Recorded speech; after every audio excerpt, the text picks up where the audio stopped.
Hello Bubblegummies, I hope you've had a wonderful week and welcome to making a Bubblegum Monster. So this week we're continuing with Nightmare Freddy.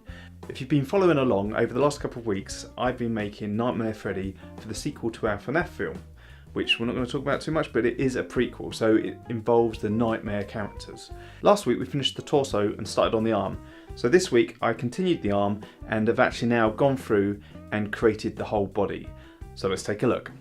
Okay, so this is where we'd left off from last week, where we'd been working on the upper arm.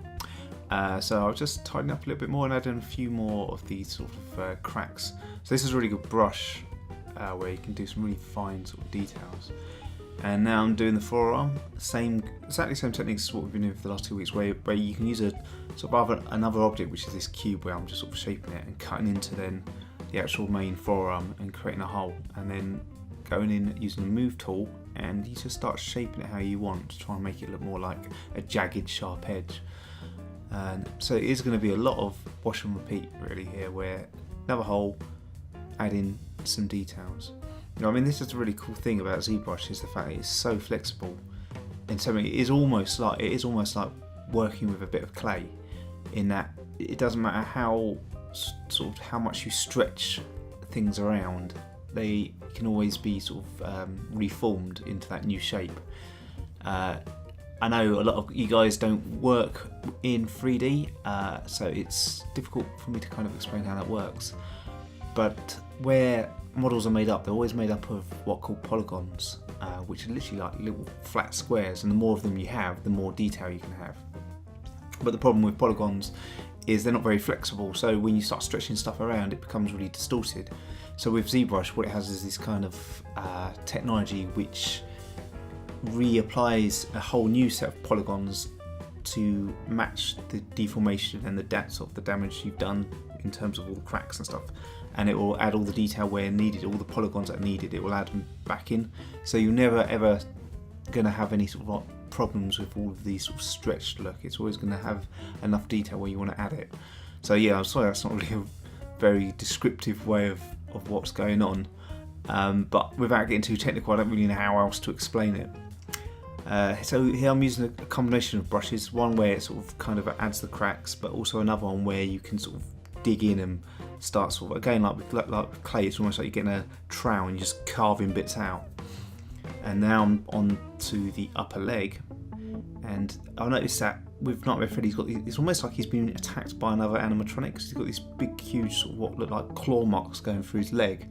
And I guess from if you're a fan of FNAF and you've read the books as well, I guess this could be all part of the Twisted ones, where in the book they have a fight.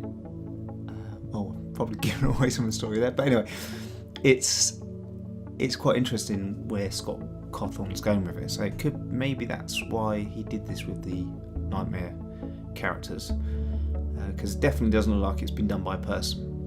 But anyway, so I'm just basing it off some reference, some of it of which is from the game and some of which is from fan art, and just trying to make my own version of it and make it as realistic as possible in terms of what would happen if you actually did rip out a big chunk of metal from these characters. So, because it's a good question someone made, of what would you say they're made of? And they're either going to be made of some sort of metal or fiberglass, and either way it's pretty tough material. So to make these sort of big gashes, it's going to have to have been something quite heavy itself that has done this damage.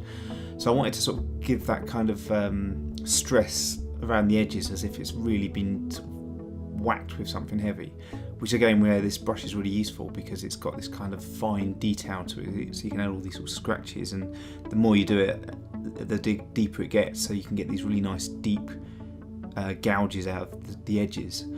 So this is where, again, like I say, it's a bit of wash and repeat, where I'm sort of creating these big holes, pulling them around to make them a little bit more sort of jagged, and then going in and adding around the edges as well to add all of that finer detail. This was actually quite a long process really, because again, this is time lapsed, so it's very deceiving, but I think it took about an hour and a half, 2 hours to go through all of this.